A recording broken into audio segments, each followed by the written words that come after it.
The chilling opening of John Gwynne's The Shadow of the Gods introduces Orca, a warrior living a deceptively peaceful life with her husband Thorkel and son Brekka in a secluded steading. The serene mountain woodland, dappled with spring sunlight and patches of melting snow, belies the harsh reality of Vigri, the battle plain, a land scarred by the ancient war of the gods. Orca, a pragmatic and formidable figure, guides her 10-year-old son Brekka through his first hunt, observing his hesitation with a mixture of concern and a grim understanding of the world's brutal nature. Thorkel, her equally imposing husband, offers a gentle encouragement that Orca, despite her own stoicism, believes softens their son too much for the impending pain of life. Their hunt is abruptly interrupted by a wounded fell wolf, its body slick with fresh blood crashing through the glade. The wolf's presence is a harbinger, leading them to Asgrim's steading. There, they discover a scene of horrific slaughter. Asgrim's body lies twisted, a quick death by a blade, while his wife Idrun is brutally disemboweled and nailed to the gate, her screams echoing faintly in Orca's mind even before they see her. The chilling detail of Idrun's missing teeth points to the work of Tenor, small, two-legged Vaesen known for their gruesome preference. The absence of Asgrim's son, Herrick, a friend of Brekka's, confirms their grim suspicion. Children are being taken. The evidence, weapon wounds, not Vaesen claws, suggests human perpetrators, hinting at a darker, more complex threat than mere monsters. Orca's pronouncement, "This is the age of storm and murder," rings with a profound, personal resonance, her hardened exterior barely containing a turbulent past she desperately tries to keep at bay. Meanwhile, in the bustling, pungent market town of Liga, a man named Varg arrives, desperate and on the run. He is a thrall, identifiable by the cold iron collar he carries, which he reluctantly dons before entering the town. His body is a map of suffering, bruised, aching, and bearing the raw marks of a life shackled to Kolskeg's farm. His desperation is fueled by a singular, consuming purpose: to find a Galderman or Serwedge. He seeks an Akal, an invocation to witness the last moments of his murdered sister, Froya. His past is a haze of servitude and violence, a red mist that descends when he kills, leaving him with fragmented, horrific memories. He pays for his food with rare Helka coin, a fortune for a thrall, and learns of the Bloodsworn, a renowned mercenary band, and their Serwedge thrall, Volume.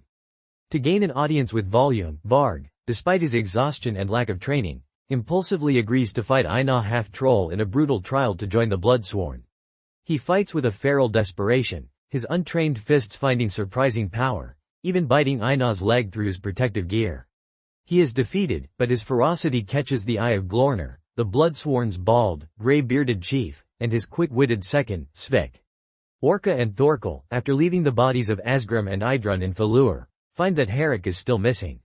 Thorkel, a master tracker, sets off to follow the trail while Orca and Brekka return home. Orca's worry for Thorkel, a man prone to recklessness despite his promises, gnaws at her. Upon reaching their steading, Orca discovers Brekka is gone. Panic flares. Her initial fear that he has been taken like Herrick is replaced by exasperated relief when they find him by a tranquil pool, tending to a wounded Tenor, a small, rat-like Vaesen he has befriended and named Vesely, having offered it one of his own teeth. Thorkel's easy acceptance of Brekka's new pet, despite Orca's fierce protests about the dangers of the world, highlights their contrasting approaches to parenting. Orca, burdened by the harsh lessons of Vigri, struggles to reconcile her desire to protect Brekka with her belief that the world demands a hardened heart. Back in Liga, Varg recovers under the care of the Bloodsworn. He learns of their brutal efficiency and their unique structure. A band of warriors, many of them tainted with the blood of the gods, bound by oaths and loyalty. He is trained by the sharp-tongued Rokia, whose merciless methods push him to his limits, forcing him to learn shield work and spear fighting. He is even given a spear that belonged to a fallen Bloodsworn warrior, a Slog. He learns that Glorner, the chief, is berserker, tainted with the blood of the bear god, and that Svik is Reefer, a fox tainted. He also makes a new friend, Torvik, a young scout and smith's apprentice, who, unaware of Varg's hidden nature, offers to help him find his sister's killers when he makes his oath to the Bloodsworn. A sudden, dramatic turn brings Queen Helka's Drakers into Liga's harbor, her imposing presence and formidable Ulfanar, wolf-tainted, bodyguards immediately signaling a shift in power. Her arrival sparks a tense confrontation with Yaramir, a prince from the distant land of Iskadan, who demands the return of Sulik, a blood-sworn warrior he claims as a murderer. Glorner, unwavering in his protection of his crew, refuses, leading to a brief, bloody skirmish on the docks. Varg, amidst the chaos, kills for the first time, a grim initiation that leaves him shaken but resolved. The unfolding political landscape, with powerful jarls and queens vying for control of Vigri, hints at a larger, impending conflict. Meanwhile, Orca and her two unwilling companions, Leif and Mord, navigate the treacherous journey through Vigri, their destination the Grimholt Pass, where Drekkr is said to be taking tainted children. Orca, driven by a raw, primal need to find Brekka and avenge Thorkel, pushes them relentlessly. Leif and Mord, still reeling from their father Virk's brutal death and their failed attempt at vengeance, grudgingly accept Orca's tutelage in weaponscraft, their bruised bodies a testament to her unforgiving lessons. Their encounters with a Naken, a water spirit, and a nest of frost spiders, terrifying Vaesen that paralyze their prey with venom, highlight the constant dangers of the battle plane. Orca's ferocity in these encounters, her willingness to sacrifice everything, underscores her transformation into a creature of pure vengeance. Elvar and the Battle Grim, following USBA's guidance, journey through the dark of Moon Hills, a land thick with the echoes of ancient sagas. They encounter the chilling Gallows Wood, where hundreds of ancient, desiccated corpses hang from trees, their ribs hacked outwards in a gruesome, blood eagle parody of Wane's, a stark reminder of Orna's vengeance against the Dragon-born children of Lik Rifa. The sight, a chilling confirmation of the sagas, unnerves Elvar. Their journey culminates at Oskadir, the great ash tree, a blasted stump amidst a plain of ash and bone, where the gods' fall battle raged. Here, they meet Vorn, a newly awakened Froa spirit, who reveals that Lik Rifa, the dragon god, is still imprisoned beneath the tree. The Battle Grim unearth countless god relics, ancient weapons, and treasures, fulfilling Agnar's ambition for fame and wealth. The battle for Oskadir erupts with the sudden arrival of Ilska the Cruel and her raven feeders, a formidable warband of dragon-born tainted, who have been hunting USPA and her family.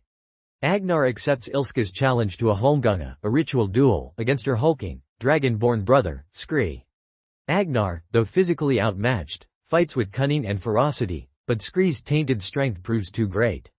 In a shocking act of betrayal, Beor, a blood-sworn warrior Elvar has grown close to, reveals himself as tainted, a child of Rata the Rat, and brutally kills Agnar, plunging a spear into his throat. His act is fueled by a desire to protect his own kind and a deep-seated resentment against their enslavement. The battle descends into chaos. The Raven Feeders charge the Battle Grim, now leaderless and reeling from Agnar's death. Elvar, consumed by rage and grief, fights with savage abandon. Vorn, the Froa spirit, is consumed by Ilska's fire magic. As the magical wards break, Ilska performs a ritual with the captive children, revealing that they are tainted and bound with iron collars, destined to be sacrificed. She unleashes Lik Rifa, the emaciated, monstrous dragon god, from her ancient prison beneath Oskadir. The ensuing destruction is cataclysmic. Lik Rifa, ravenous after centuries of imprisonment, feasts on the dying, before transforming into a beautiful, yet terrifying, woman. She addresses Ilska and her kin as her children, confirming their dragon-born lineage. The world of sagas has truly come alive, and Elvar is left to grapple with the terrifying implications of their actions. Unbeknownst to Elvar, Varg, having accepted his own tainted nature as Ulfanar, a wolf tainted, has undergone a similar, brutal transformation. He confronts Skalk, Queen Helka's Galderman, who reveals his treachery. He orchestrated the ambush at Rata's chamber, betrayed Glorner, and abducted Volume. Varg, fueled by a primal rage and a desperate need to avenge Torvik, fights Skalk, unleashing the red mist of his tainted blood. He kills Olvir, one of Skalk's guards, and critically wounds Skalk before being knocked unconscious. He awakens in the catacombs beneath Rata's chamber, learning the truth of his lineage and the Bloodsworn's true nature. They are all tainted, a brotherhood forged in shared blood and a common struggle against a world that despises them.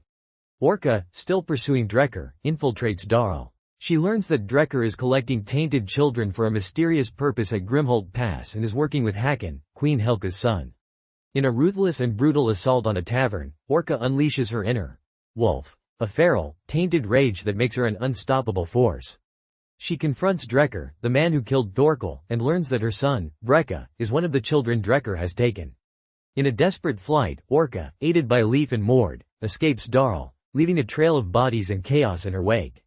They realize that Queen Helka's forces, including Guvair, are pursuing them. Orca, now fully embracing the beast within, sets a deliberate path north, to the Grimholt Pass, intending to use herself as bait to draw out Guvair and seek vengeance for Thorkel and retrieve her son.